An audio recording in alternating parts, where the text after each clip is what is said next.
you guys are gonna say, well, Jay, you can't feel sorry for this guy, it's his fault. She went from being the prom queen, now she's the prom fiend.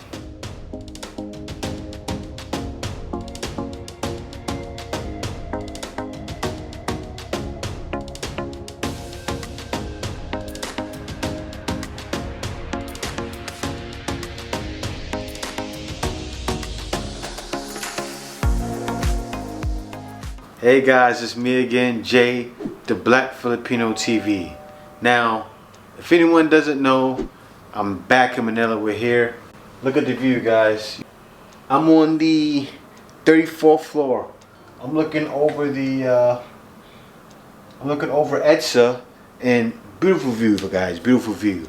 I'm happy to be here, and it took me some getting used to, cause you hear the noise of the street in the morning.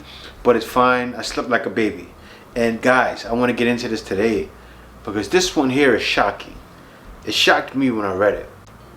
I'm going to title it, "This expat got caught in the Philippines selling illegal substances."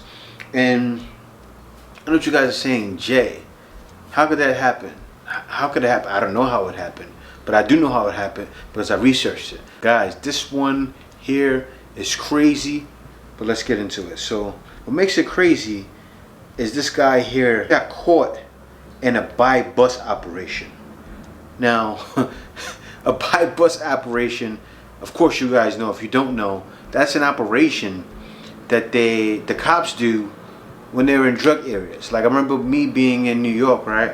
And they would do buy bus operations in New York City, and sometimes I would be in a weed area.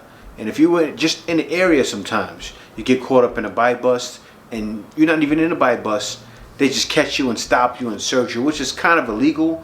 They're toning down on it now, but that's how it was in New York. But that's where you got caught up in a buy bus where cops are just searching them out with cameras. They have cameras and standing on corners, and then they go out and they try to buy drugs from you, and then boom, they got you on camera. They have you on voice recording. They have you in all types of ways. But that's what happened. He got caught up in a buy bus, which is crazy. This guy was actually slinging drugs in the Philippines. But let me read up on it more. During the buy bus, the cops purchased 200 pesos worth of shabu. Guess what? 200 pesos is like $4. And that's the thing out here in the Philippines. People can purchase it when it was definitely in its heyday before the Duterte came in. People can purchase it, you know, for very inexpensive. That's why you will find kids hooked on shabu. I remember me being in Quezon City, which is where I am right now, and seeing young kids running up to cabs, robbing buses in broad daylight. You know, jumping through the bus with the windows open, jumping through the bus. It's crazy. But anyway, guys, that's what he was doing. So now the thing is, he got caught, but his girlfriend escaped. Now, she won't be going far because they have her name. They have her name, they have a birth date. What it was, the reason why he snitched, this guy's probably not a criminal. Okay, so he snitched, told everything about her, told her name, birth date, where she's staying at, so now she's on the run. So, and the crazy thing is, this guy, he wasn't a big time guy. You could tell from his picture that it was user. And I actually feel sorry for him. I feel sorry. I know you guys are going to say, well, Jay, you can't feel sorry for this guy. It's his fault. Doesn't matter if he's a user. It's his fault. He shouldn't be doing it in the Philippines. But I feel bad because when you're using, it's an addiction. And guys get caught up. You know, your mind takes over. And you don't realize you're doing something stupid until it's too late. You know, all the time people get caught up with heroin. And shabu is a very hard drug. It's crystal meth. It's one of the hardest drugs to get off of. So that's why I feel sorry for the guy. Growing up, I seen so many people hooked on crack cocaine and could never get off. You know, they kept going right back to it, going right back to it. Of course, it's one of those drugs you're going to want to get immediately. So what happened with this guy was he was selling drugs to support his habit. You know, I remember I used to do that too. I would sell drugs to support my habit. But it wasn't the boo. I would sell weed to support my habit, to support my weed habit. And you know, this guy, he actually came to the Philippines, and this wasn't a regular girl.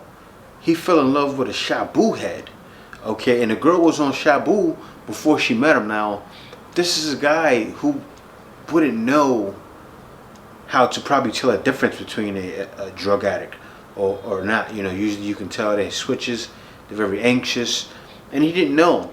He fell head over heels in love, and then he stuck with her, and by then it's too late.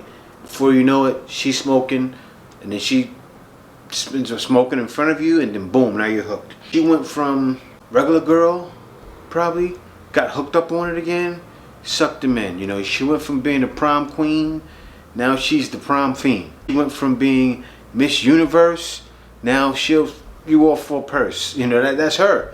Of course, you know, he did this in one of the worst countries to get caught with drugs in. You guys already know how it was, especially when Duterte came in office. It was the worst, but he got caught up in it. He's done. Of course, you know, now they're gonna throw the book at him. And to make matters worse, he didn't get caught with just the 200 pesos. He got caught with 30,000 pesos worth altogether, which is only around 600 bucks. But still, you know, the way they sell it in small quantities, you see he sold it for 200. That means 30,000 pesos worth. Could you imagine how many bags of 200? He's definitely get caught for distribution on a big level, and he's going down for a long time. This man is looking at 10 to 20 years in jail in the Philippines. You know, when you get caught for something like this, you're not getting deported. Oh, no, no, no. He's serving that time here. And I feel sad for him because this happened all out of love. You know, it happened all out of love. I should name it that. Guy falls in love, ends up selling Shabu, but that's not going to work. But you guys know, it's a sad situation, and it could happen. I'm not going to say it can happen to anybody. I know you guys are probably looking at this situation going, Jay, this guy's retarded. But still, he came to the Philippines. You don't understand what you're looking for. You don't understand what a fiend looks like. This is what can happen to you. Because if I came to the Philippines and Kay was a fiend, I would know. But if she was a past fiend, I probably wouldn't know. So it probably could have happened to me too. Thank you for watching this video. If you like my content, be sure to like, comment, and subscribe. Also, if you like my content, you're welcome to support my content by giving a small donation by PayPal. You can go to my Buy Me a Coffee at buymeacoffee.com/JTBF, and there you can buy me a coffee, or you can book a consultation with me. I have consultations for a very small fee. Also, I have consultations for working at home. So if you're a guy that's a little younger and not quite retired yet, and you want to work from home while in the Philippines, you can go to my Buy Me a Coffee at buymeacoffee.com/JTBF, and also have a packages for working at home. So you'll see them there. You can book it there. You can get a shirt that represents your journey to the Philippines at foxtonomy.creator-spring.com. Once again, that's foxtonomy.creator-spring.com, and get a shirt that represents your journey to the Philippines today. There's a new feature to YouTube. It's thanks. Now at the bottom of this video, you'll see thanks there. You can give a thanks and make sure your comment is highlighted, and you can give a small donation that way as well.